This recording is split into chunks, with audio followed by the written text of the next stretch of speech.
Hey everybody, I'm Rick Beato. Oh, I'm sorry. And I'm Tim Smith.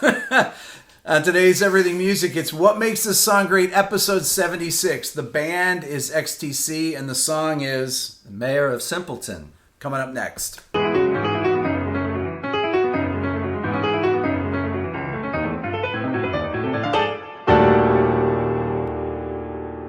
Mayor of Simpleton was off XTC's 1989 release, Oranges and Lemons. I asked Tim to come here and be part of the episode. Some of you have seen Tim. We did a Beatles video together, What Makes This Song Great. It's actually you're one of the only people that's ever been in a What Makes This Song Great videos, Tim. So this is the second one. Yeah, I'm a cheap date.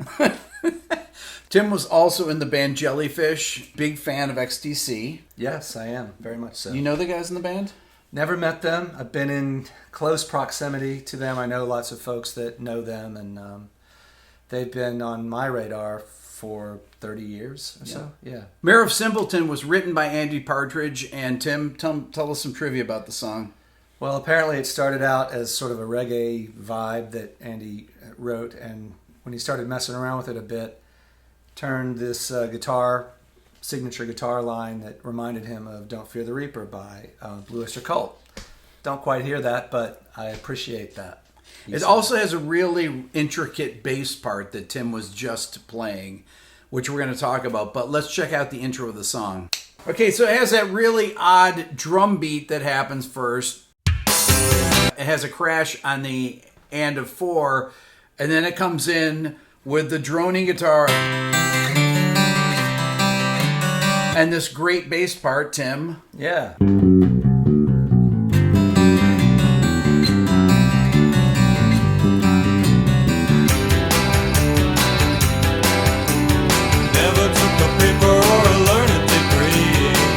Actually kind of a static melody because the bass is moving so much that's actually creating all the counterpoint with the melody. Let's listen up. Some of your friends think that's stupid of me, but it's nothing that I care about. Well, I don't. Let's check out the guitar sounds at the top. It begins with a electric guitar on one side and a 12-string electric on the other. Here it is.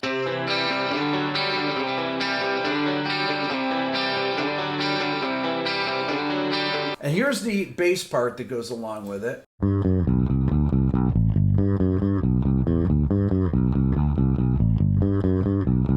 You notice that the bass has some chorus on it, and it's played through an amplifier for sure. Let's check out the drums soloed here.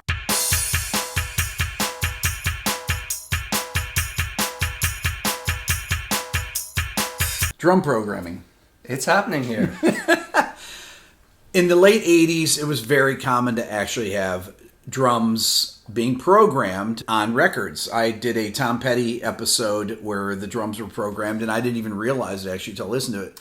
Next, let's check out the verse melody. Let's solo the vocals and check them out. Never been near a university.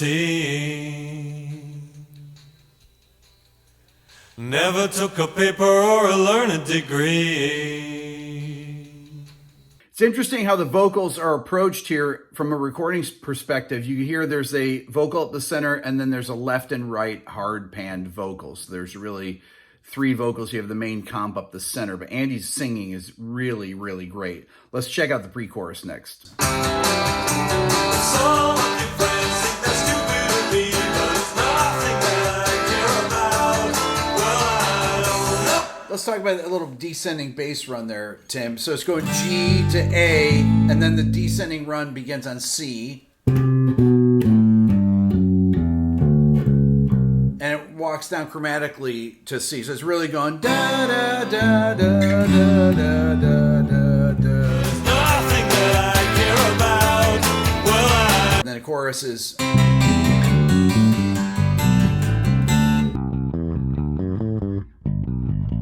So it's moving from C, D, G, A minor. Let's check that out. I don't know what to do.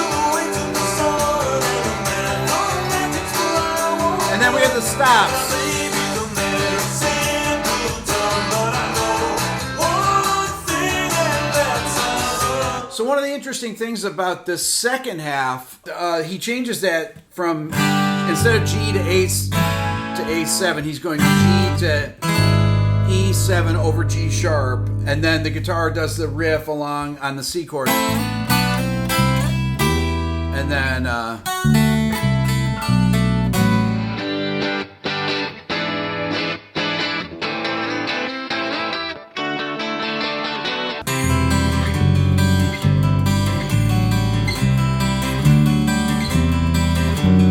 I love that because it's just in all these inverted chords. He starts on the first inversion C major over E, then D over F sharp, and then C over G, G over A, D over A, and then C, and then D, and then C over E, D over F sharp again. So it's all a series of inverted chords, starting on the thirds of each chord, then on the fifths of each chord, then on the roots, then on the thirds again.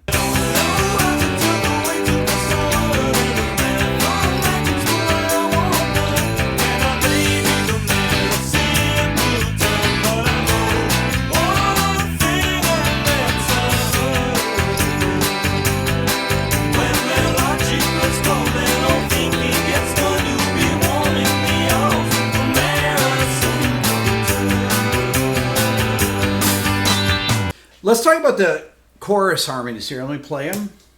When their logic grows cold and all thinking gets done, you'll be warm in the arms of the mayor of Simpleton. Beautiful suspension there. One thing that you notice is that there's no auto-tune. Now, I hate to harp on this all the time, but this is recorded in the late 80s, before auto-tune was invented. And it's so great to hear vocals that are not auto-tuned because they actually sound way bigger. Yeah. Tim, what do you think about harmonies like this? Well, they're You just, were in Jellyfish. I mean, you love harmonies like this. I think it's deceptive in this song because you hear the sussing of the vocal there. Mm-hmm. You follow the way the chords are moving. Your ear wants to do something different that's always wrong. Right. But the way that they've worked it out, it works, but it's not what you would naturally hear the melody doing. And Yeah. I've just taken the time to break it down and it works, and it's a puzzle. Next, we're on to verse 2. And you have this really cool part hidden. It's a tambura. It's a Yeah, it's an Eastern European kind of mandolin sounding instrument. so that's in the background that is really hard to hear, but it comes in right here at the beginning of the second verse. Check it out.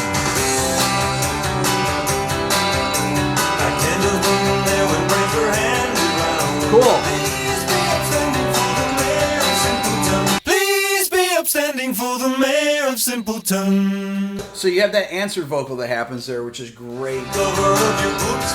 Again, Please be upstanding for the mayor of Simpleton. The song of your friends, of your brilliant sound that you're even talking to. once again, has those answer vocals.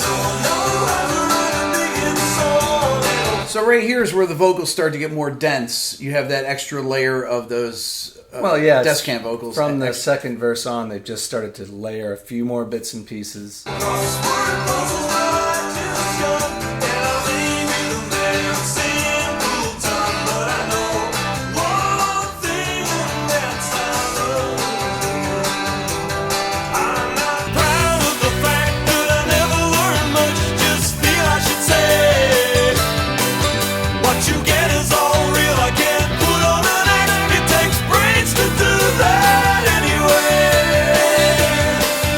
Extra keyboard part here, whatever.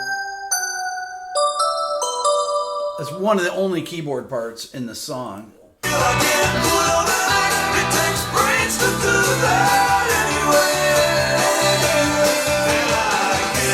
And those beautiful harmony parts that happen right there. Let's solo those. Much, just feel I should say. What you get is all real. I can't put on an act. It takes brains to do that anyway. And I can't unravel riddles, problems, and puns. How the home computer has me on the run. And I may be the mayor of Simpleton, but I And then we're back to the chorus here. can't unravel riddles, problems, and puns. How the home computer has me on the run. And I may be the mayor of Simpleton, but I know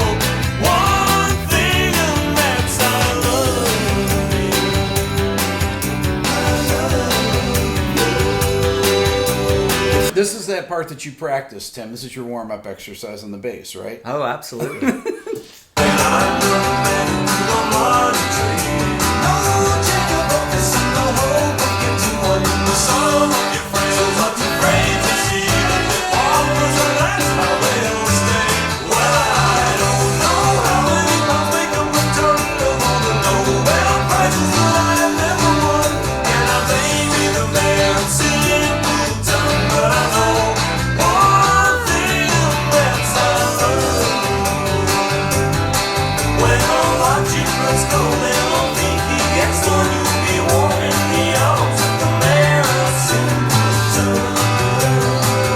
Let's talk about this, how they go to the triplet feel here, Tim, because I think this is one of the most interesting things on this, on the post-chorus.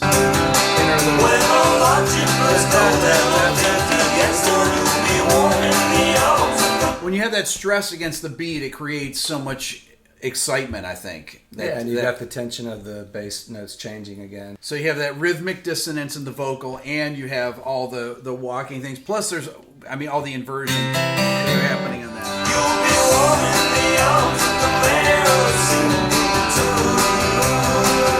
And then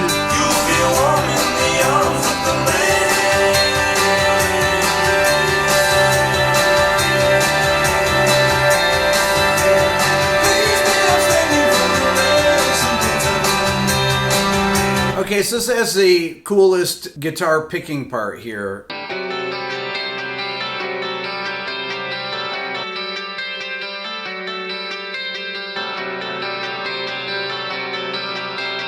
That chord voicing here is F sharp, A, open G, and then A, and then C. So you have this tritone interval between F sharp and C, which is dissonant, but you also have this G to A, and just beautiful. That is one hard chord to grab.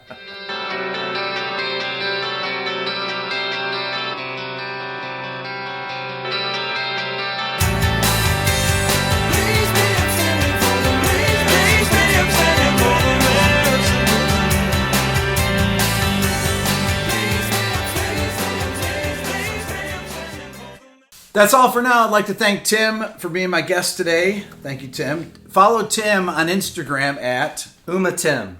I'll put it in the description. I'd like to also thank XTC for sending me the tracks. Everybody always asks me where I get the tracks from, and I got them from the band themselves. So this is really, really Very an cool. honor. Very cool. Remember to subscribe to my channel. If you're a first-time viewer, don't forget to ring the bell. If you're interested in the Beato book, go to my website at www.rickbeato.com.